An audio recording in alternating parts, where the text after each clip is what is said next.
yenqaba lensizwa kwathunyelwa umuntu wesibili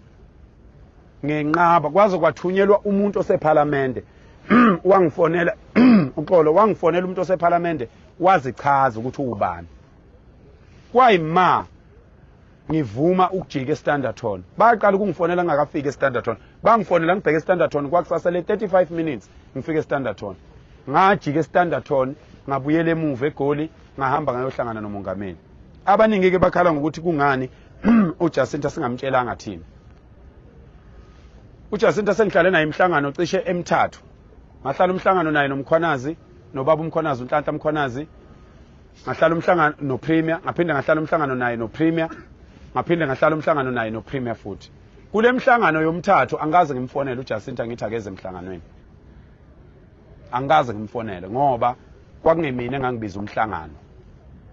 awukwazi ukumenywa emhlanganweni bese ummema bakhe abantu futhi nawe umhlangano oqala sasibizelwe lapha eMarine Parade sahlangana saficana sesificana khona ngoba umuntu owayebiza umhlangano wayesifuna sonke namanje njengoba sibizwe sifonelwe ulona osifonelele sibizela emhlanganweni kaPresident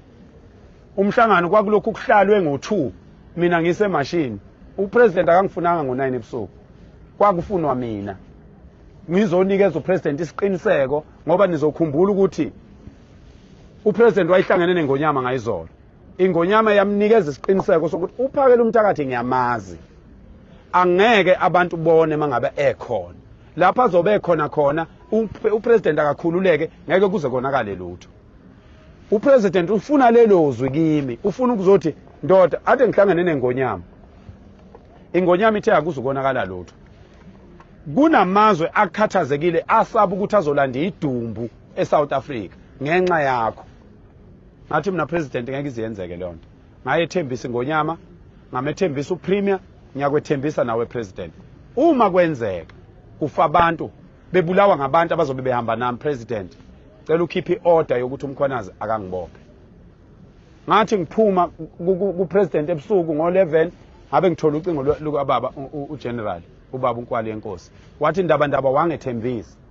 wathi ngeke kwenzeke lutho ngicela kusasa kwenzeke lokho othi kwenzeke ngalendlela owasho ngayo wathi kuzokwenzeka ngayo ngaye entabeni mina wengane zakwethu abanye babehleka bethi ngumfundisi yini abanye babehleka bethi sungazi uyokhulekela izwe unamba bani namhlanje nquma umhla ka30 abanye babesho njalo namhlanje ngiyokhuleka babesho njalo nayizolo bebelindele okubi kwangenzeka ayikho into eyimfihlo ekhulunywe phakathi kwami nomongameli abanye ke omunye nje izolo ngifonelile wathi ayiphakela sengiphoxeke kabi umuntu omkhulu wathi sengiphoxeke kabi manje kuthiwa wena usunikezwe imali uPresident usho umuntu okade engekho uthi nginikezwe imali nginikezwe uPresident ngangena ngigqoka amashoba kuPresident ngimbathe nalo ibhayi ngigqoka uBrand oRust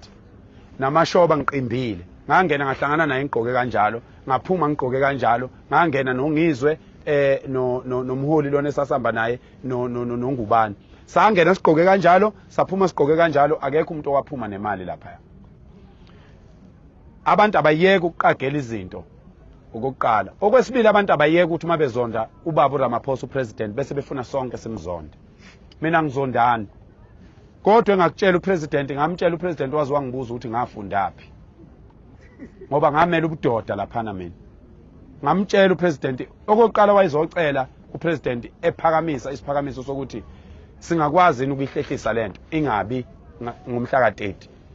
ngamphendula uPresident ngathi ngeke kusenzeka President